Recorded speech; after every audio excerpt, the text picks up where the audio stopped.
ان شخصیات میں سے کہ جن کی ملاقات وقت کے امام حضرت امام زمانہ عجل اللہ تعالی فرجہ الشریف سے ہوئی، ان میں سے ایک علی ابن مہزیار اہوازی تھے۔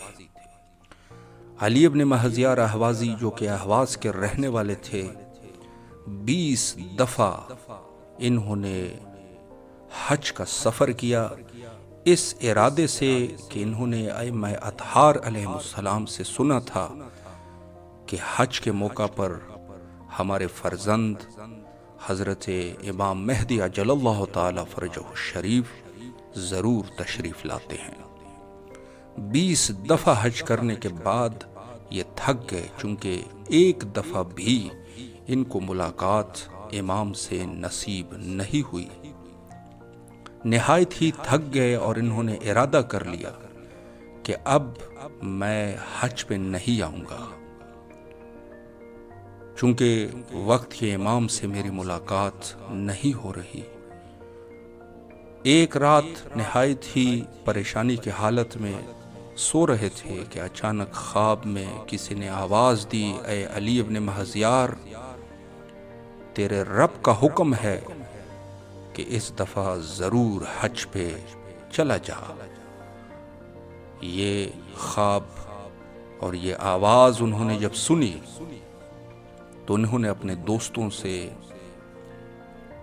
ملاقات کی اور ان سے کہا کہ اس دفعہ میں نے حج پہ جانا ہے، لہٰذا آپ بھی ہمارے ساتھ چلے جائیں۔ کسی کو بتا نہیں رہے کہ میں کس نیت سے جا رہا ہوں۔ بہرحال حج کا موسم آیا تو یہ قافلہ اہواز سے روانہ ہوا۔ سب سے پہلے کربلا، اس کے بعد نجف، سامرہ، کاظمین، اور اس کے بعد حجاز کی طرف یہ قافلہ گیا۔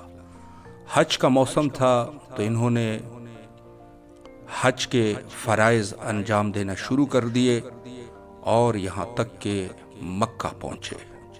جس منزل پہ علی ابن مہزیار جا رہے تھے، یہی انتظار میں تھے کہ کس مقام پر میری ملاقات میرے امام سے ہوگی، لیکن ملاقات نہیں ہو سکی۔ تو دوستوں نے کہا کہ حج کا موسم گزر چکا ہے، لہٰذا ہمیں واپس اپنے وطن جانا چاہیے۔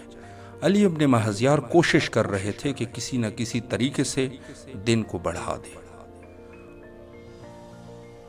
اور کچھ عرصے کے لیے یہاں پر مقیم رہے، چونکہ انتظار تھا۔ آخری رات مسجد حرام میں بیٹھے تھے کہ ایک دفعہ ان کی ملاقات ایک شخصیت سے ہوئی۔ اس نے سلام کیا اور کہا کہ آپ کہاں سے ہیں؟ تو علی ابن مہزیار نے کہا کہ میں اہواز سے ہوں۔ تو اس شخصیت نے کہا کہ آپ علی ابن مہزیار اہوازی کو جانتے ہیں؟ تو اس نے کہا میں ہی تو علی ابن مہزیار ہوں۔ تو اس شخصیت نے فرمایا کہ تیرے لیے خوشی کی خبر لے کے آیا ہوں، تیرے امام نے تجھے بلایا ہے۔ یہ سنتے ہی امید جاگ گئی، امید کی کرن، گویا کہ اس منزل مقصود تک جہاں علی ابن مہزیار پہنچنا چاہتے تھے اس کے نزدیک آ چکے ہیں، ایسا انہوں نے احساس کیا۔ تو اس شخصیت نے فرمایا کہ آپ کسی طریقے سے اپنے دوستوں سے علیحدگی اختیار کرو اور فلاں جگہ پہ ہمارا موعد رہے گا، وہاں پر تشریف لے آؤ تاکہ ہم عازم سفر ہو جائے اور میں تجھے وقت کے امام کے پاس لے کے جاؤں۔ علی ابن مہزیار نے کسی طریقے سے دوستوں سے علیحدگی اختیار کی اور اس مقام پر آئے جہاں انہوں نے وعدہ کیا تھا۔ تو وہ شخصیت اور علی ابن مہزیار وہاں سے گھوڑوں پر سوار ہوئے اور جانے لگ گئے۔ جاتے جاتے چونکہ رات کا وقت تھا تو ایک ایسے مقام پر پہنچے کہ جہاں پہ آخری رات ہو چکی تھی۔ تو وہاں اس شخصیت نے فرمایا کہ اے علی ابن مہزیار یہاں پر رک جاؤ۔ تو انہوں نے فرمایا کہ کیا ہم پہنچ چکے ہیں؟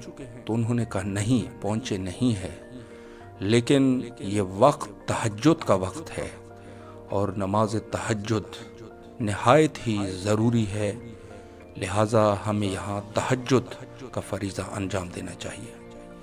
تو انہوں نے وہاں نماز شب پڑھی، اور نماز صبح کے بعد جب دوبارہ روانہ ہوئے تو روشنی چھا گئی تھی اور سورج نکلنے والا تھا۔ دوبارہ عازم سفر ہوئے اور جاتے جاتے ایک ایسے مقام پر پہنچے کہ جہاں اس شخصیت نے کہا کہ یہی وہ مقام ہے کہ جہاں آپ کی ملاقات آپ کے وقت کے امام سے ہوگی، لیکن یہاں آپ انتظار کریں۔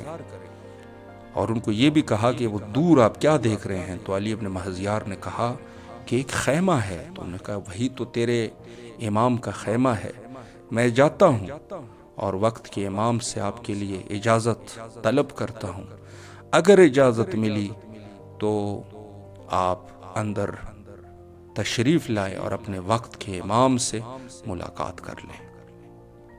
علی ابن مہذیار نے جب یہ سنا تو تھوڑے سے نا امید ہو گئے کہ کہیں ایسا تو نہ ہو کہ میرا امام مجھے اجازت نہ دے۔ تو یہ شخصیت گئے اور وہاں امام کی خدمت میں علی ابن مہذیار کے لیے اجازت طلب کی، اور کچھ دیر کے بعد واپس آئے۔ جب واپس آئے تو اسی حالت میں علی ابن مہذیار موجود تھے اور پورا جسم ان کا کانپ رہا تھا۔ شاید ہو سکتا ہے کہ یہ کچھ خوف اور کچھ شرمندگی۔ تو اس شخصیت نے کہا جب واپس آئے کہ آپ گھبرائے نہیں، وقت کے امام نے اجازت دے دی ہے، اب آپ جو ہے اس خیمے کے اندر داخل ہو جائے اور اپنے وقت کے امام سے ملاقات کر لیں۔ یہ سننا تھا کہ مزید ان کی وہ حالت جو ایک طریقے سے خوف کی حالت تھی اور ایک طرف سے شرمندگی تھی کہ میں امام کے پاس جاؤں گا تو کیا کہوں گا، کس منہ سے میں گفتگو کروں گا، یہ کہہ کے علی ابن مہذیار آگے بڑھے اور اس خیمے کے اندر داخل ہوئے۔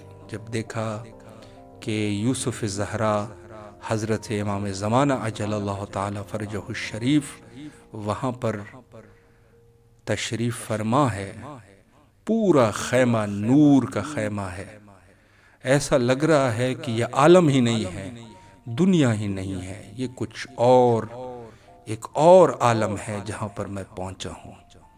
جب وہاں گئے تو انہوں نے سلام کیا اور وقت کے امام نے ان کو جواب دیا اور کہا اے علی ابن مہذیار آ جائیں، یہاں پر تشریف رکھیں۔ تو علی ابن مہذیار اور امام کے درمیان کافی دیر تک گفتگو ہوئی، کافی دیر تک گفتگو ہوتی رہی، اور امام نے فرمایا کہ اگر تم چاہو تو میرے ساتھ کچھ عرصہ رہ لو، کچھ عرصہ یہاں رہ لو، اگر چاہو تو چلے جاؤ، واپس چلے جاؤ۔ علی ابن مہذیار سمجھ گئے کہ اذن امام ہے، اور گویا امام مجھے کہہ رہے ہیں کہ اب ملاقات تیری ہو چکی ہے۔ چونکہ اذن رخصت مجھے ملی ہے تو امام کا کہنا ہے کہ میں چلا جاؤں۔ چونکہ علی ابن مہذیار فقیہ انسان تھے اور وہ حکم امام کو سمجھتے تھے، لیاقت تھی تو امام سے ملاقات ہوئی، اور بہت کچھ امام نے علی ابن مہذیار کو تعلیم فرمایا، بہت کچھ سکھایا، بہت کچھ گفتگو ہوئی، اور ان کا مکمل تذکرہ کتاب نجم الثاقب میں موجود ہے۔ اگر کوئی مومن دیکھنا چاہے تو جو امام نے جو فرمائشات کیے ہیں علی ابن مہذیار کو، اس کو ضرور پڑھیں، نہایت ہی مہم ہے اور اس کو سمجھنا چاہیے۔ اور یہ کہہ کے جب علی ابن مہذیار خیمے سے باہر آئے اور گھوڑے پر سوار ہونا چاہا، کہاں سوار ہو سکتے تھے؟ وقت کے امام سے کون چاہے گا کہ وقت کے امام کو چھوڑ کے چلا جائے؟ لیکن حکم امام تھا۔ جب گھوڑے پر سوار ہوئے اور کچھ قدم آگے بڑھے، جانے لگ گئے، لیکن بار بار اس خیمے کی طرف دیکھ رہے ہیں۔ جب کچھ زیادہ گئے اور دیکھا کہ خیمہ غائب ہو چکا ہے، اب وہ خیمہ نہیں رہا، صحرا ہی صحرا ہے۔ گویا ایسے لگ رہا تھا کہ ایک عالم سے، ایک دوسرے عالم سے وہ دوبارہ دنیا میں آ چکے ہیں۔ وطن تو واپس آئے، لیکن سارا دن روتے رہتے تھے کہ نہ کسی سے بات کرتے تھے، نہ کسی سے گفتگو کرتے تھے۔ پوری زندگی گویا کہ تغییر ہو چکی تھی، پوری زندگی تبدیل ہو چکی تھی۔